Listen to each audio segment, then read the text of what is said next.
Sergeant Sean Chavez with the UAS, or Tactical Unmanned Aerial Systems Detachment 1 Delta of the 741 Brigade Engineer Battalion, 41st IBCT. We're all here as part of the Oregon Army National Guard down here in Camp Roberts, California, to conduct the xCTC exercise, which is a brigade level exercise to essentially test all of our skills in concert with one another. Units typically drill in an individual capacity, and so we're just trying to put all the pieces here together and make it all work. In the Army National Guard, I'm a MOS 15 Whiskey, which is a unmanned aerial systems operator. So we fly the unmanned aircraft. On the civilian side, I work as a security officer at a major metropolitan hospital in Portland, Oregon. So the training that we typically engage in on a drill weekend back home in Oregon is going to be just our unit working on flight operations and mission training. The point of the xCTC exercise is to get all of those units together and have them integrate with one another and basically simulate what a mission would be like in theater. So we're supporting troops on the ground as they conduct their training lanes.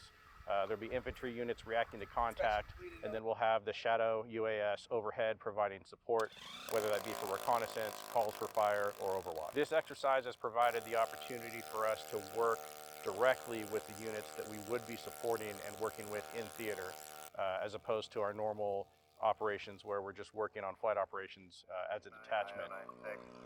50-minute check complete.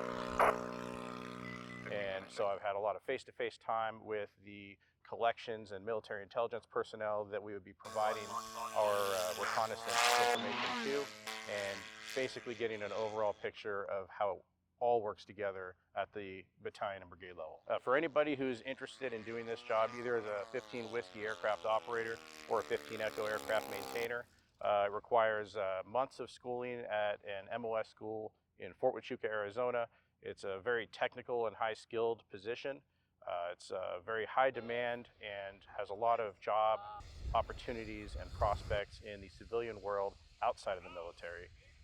And you can expect to spend between 3 to 6 months going through school after basic training is complete. I specifically chose to enlist in the Oregon Army National Guard as opposed to the active duty Army or the Army Reserve because I felt that the Guard's mission to help my home state was really appealing to me, not just in a military capacity with combat operations overseas, but also our state missions such as disaster relief, anything to do with rescuing or wildfire mission. All of that hometown focus really appealed to me, and that's why I chose the Guard.